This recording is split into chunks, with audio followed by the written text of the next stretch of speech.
Our next session is a town hall on the topic Leadership Blend for the Future, Tech Depth, Business Acumen, and Empathy. Hear from our leaders on the changing expectations from a leader in the highly competitive, innovative, and empathetic world, and how does the three key attributes play out in combination in critical situations. We have two guests for this session, Diogo Rao, Senior Vice President and Chief Information and Digital Officer, Eli Lilly, and Amnah Ajmal, Executive Vice President, Market Development, EEMEA, Mastercard. Chairing the session is Mohandoss T, CEO, CompassMet Consulting LLP. A very brief introduction. Mohan is an accomplished executive with over 33 years of both domestic and international experience in the IT, high-tech manufacturing, and financial services industries. Founder and CEO of the firm CompassMet Consulting, Mohan advises his client on digital strategy and core strategy based on a unique methodology derived from years of experience across multiple industry verticals. Pleasure to have all three of you join us this afternoon. Over to you, Mohandoss. Thank you, Justin. The topic of the day is leadership blend for the future. Tech depth, very essential for the digital age. Business acumen for IT leaders, very topical. And empathy, and what a great skill to have for a leader. We are absolutely privileged to have two distinguished leaders, Amnah from Mastercard and Diogo from Eli Lilly, and we'll have a chat with them. I will first invite Amnah to interact on this topic with me. Hello, Mohan. Thank you very much for having me. How are you doing today, Amnah? Very good, thank you. I hope you're well. What do you think of this topic, leadership blend of the future? What struck you when you looked at this topic? Well, definitely all of us are living in very different, unprecedented times. I never thought I would see a pandemic, in my lifetime. We just almost got over it, and now we're in a very difficult war kind of a situation. Which is very disheartening. So yeah, it's kind of one crisis to another, and there are lots of lessons to learn. And I think today leadership is just so much different because our circumstances were so different. They were just they made us do very, very different things from a business perspective, from people perspective. Yeah, I would say not only the rapidly changing pace of technology, but the fact that as leaders, we really have to reinvent ourselves to adapt to these times. Lovely. And why do you think tech depth is important? Because the days of, say, 10 years back or 15 years back, as business leader, you wouldn't bother too much about technology. You leave it to the IT guys, you tell the business requirements, they go build systems.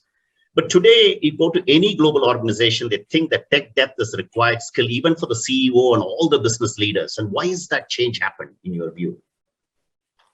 So first of all, I always say that, look at your personal life. Yes, technology is fundamentally changing the way we live, we work, we shop, even how we relate to one another, right, in our personal lives. I mean, my mom now would use a WhatsApp or a Zoom to call me, right? That was just not the case even as recent as like 5 years back, right? The other thing is the breadth, the speed, and the adaptability, the way human beings are responding to the current breakthrough technologies is kind of unprecedented, and it's almost disrupting every sector in our industries. Like, it's not one particular industry that is being impacted. If you talk about marketplaces, super apps, I mean, bots are delivering food. I saw a video of someone in China where actually instead of a human being, a bot was delivering food. So I think in this entire world of technology, there are three things that probably we need to remember. One is that the pace of change is very rapid and significantly high. That makes it absolutely critical to keep yourself relevant. The second thing I would say is that human beings are much more easily adapting the new technologies. Now, it could be because of COVID, everybody was on a level playing field, so we were forced at times to go to digital ways of doing things like shopping or healthcare. Having a virtual consultation with a doctor became kind of a norm, which was not the case. You would see a doctor personally, right? So maybe the COVID kind of played a role in that also, but that also helped people to embrace new ways of consuming products and services in much more digital. And the last thing I would say is the upcoming generation, right? I was reading an article about metaverse, and I've been reading about it for a while just to make sure that I understand what it is, right? And a friend of mine told me a story about a 12-year-old who bought a virtual garden and then watered it virtually. And he bought it for $12 and then he sold it for $15. So he actually made a profit. Now, for me, that's like we grew up in a real backyard watering real plants, right? So for me, it's kind of like unheard of, like unthinkable. Like even today, if I think of it, it's like, why would you buy a virtual garden and water it? Why not a real garden, But that's how the 12-year-old of today is actually thinking, right? So you have to also understand the upcoming generation is very, very different. And that plays another role why tech depth is important. I grew up studying software engineering and I was a coder in Pascal and COBOL, those green screens, which, became irrelevant in the next 4 years. So today, if you want to advertise a job and you want to say APIs or AI, you can't write 10 years of experience required, right? That's correct. So I think that's one of the reasons, because the way of us consuming products, working, relating with each other in our personal lives, not only professional, has changed so dramatically and will continue to change. And we will, our consumers and human beings will continue to adapt to those technologies. If you do not have the tech depth, you are kind of alone. But more importantly than tech depth is, I've seen lots of great talent who really are not subject matter experts on technology itself, which is required. You do need those people also. But they can grasp how this technology can be deployed to improve lives, be it financial inclusion, to improve a consumer experience. And I think that skill set is also equally, if not more important. That's terrific. So you say technology is now very integral part of business. It's transforming business. Customers are going digital.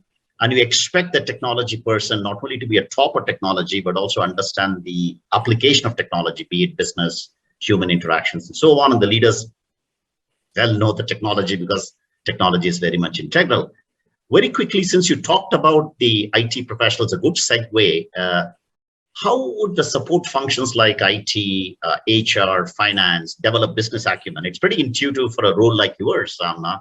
What would be a recommendation that how do they improve the business acumen? When I mean business acumen, understand the market, understand the competition, understand the financials, understand the customer empathy, and so on and so forth. How would you recommend they go about? I think you mentioned in the earlier conversation how, and I remember 15 years back in banking, I used to write a BRD, business requirement document. You'll give it to someone in technology who would translate into a functional spec document. And you understood the business piece, they understood the function piece. But even in those times, I remember that we used to have these joint brainstorming working sessions. Of course, it was pre-Zoom or Microsoft Teams era, so most teams were physically located together. But you used to have a kind of sessions where you would tell the technology folks what you're trying to achieve from a business standpoint. And the technology folks, of course, would tell you how it can be achieved. So I think it boils down to the culture of the organization and the collaboration models that they set up, because the more you include people, the more ownership and understanding they would develop, right? The more you draw walls in between that this is my business strategy and your role is just to make sure that you deliver it, I don't even think so it's going to be successful in today's world, because the way we are operating is very, very different. So I just think more and more so you see it disappearing, and it's thanks to the cultures that the organizations are putting in place, which focuses more on collaboration, it focuses more on openness, it focuses more on including people at an early stage as opposed to the last stage, right? So if you just expect that you will get an approval from, for example, your colleagues in finance, because Now you've sent a proposal, but you did not include them from the very beginning. What are you trying to achieve? How is the marketing operating? How is the competitor working, and why you want to do what you want to do, and what an impact it will have in business? You will not get the desired outcome at the desired pace that you want. Right? So I think it's deep embedded in culture and ways of working, how to bring everybody along. That's excellent. Because I think in quick summary, I can think of this as the olden days of division of labor is clearly over. Is now integration of expertise, right? People come in and collaboratively work and solve a business problem. And through that integration of expertise, it's not that business is superior to IT or IT is superior to business. Some sort of osmosis happens between the two functions and both deliver to customer expectations. Fantastic. That brings up to the question on the empathy. And you talked about the pandemic, which accelerated, but pandemic also created enough stress in this global world, right? For the first time, we saw something all over the world. We had the similar problems, most of the cases, same problem. And also the customer empathy, employee empathy, partner empathy. Even before the pandemic, it was a big ticket item for the digital age. So we know about this cognitive empathy of understanding others' feeling and affective empathy, where you feel others' feelings, right? Both are important in different situations. My question to you is, are these ingrained in people, or can they be trained? So maybe I will answer the actual question later. I want to make a comment on empathy. I think today empathy alone is not enough. I think the way we as leaders have to operate at a level is beyond empathy. I would say it's compassion, right? Compassion is when you relate to someone's situation and you want to help them by taking some action, right? So the desire to act is much stronger. I think fundamentally, empathy is the feeling of putting yourself in someone's shoes is there in both. And I believe both are derived from one word in Greek. But to bring it to life, for example, I'm a mom and I find it very painful when I'm going with a stroller and there's stairs, right? It's very, very difficult. So if I see a mom carrying a stroller over the stairs and she's struggling while her toddler is crying in there, I can put myself in her shoes and feel her pain, right? But yes, this is very difficult.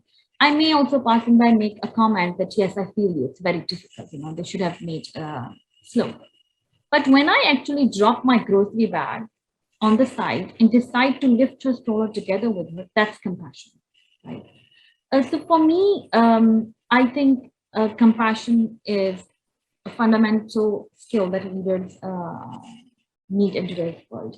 It's just beyond empathy. But now coming back to your original question, I don't know, and it may be controversial because the research that indicates it the other way.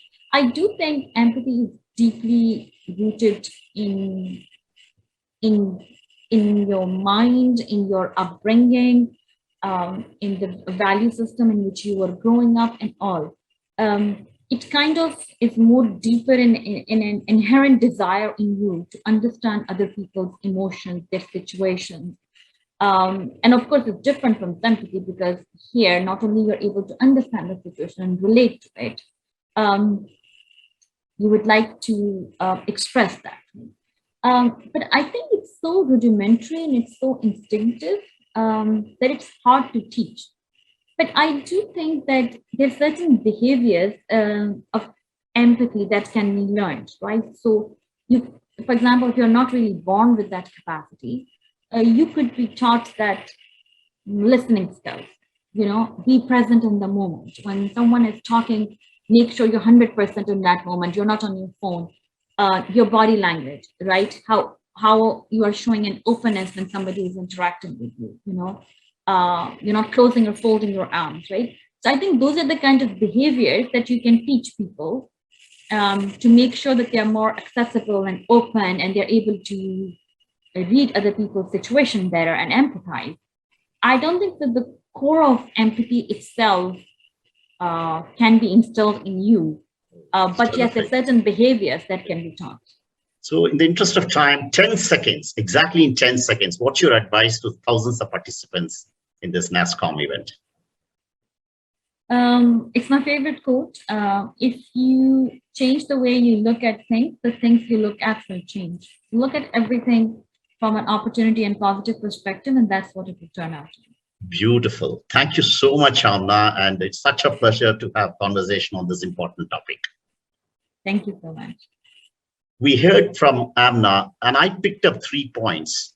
One, the technology is important for business, and the technology people also need to understand the business. Number 2, integration of expertise compared to division of labor. That's one way to ensure business acumen get instilled. The third thing, very beautifully said by Amna, that empathy is half ingrained, right? You got to uncondition your mind, but you can definitely train for certain behaviors to enforce that empathy.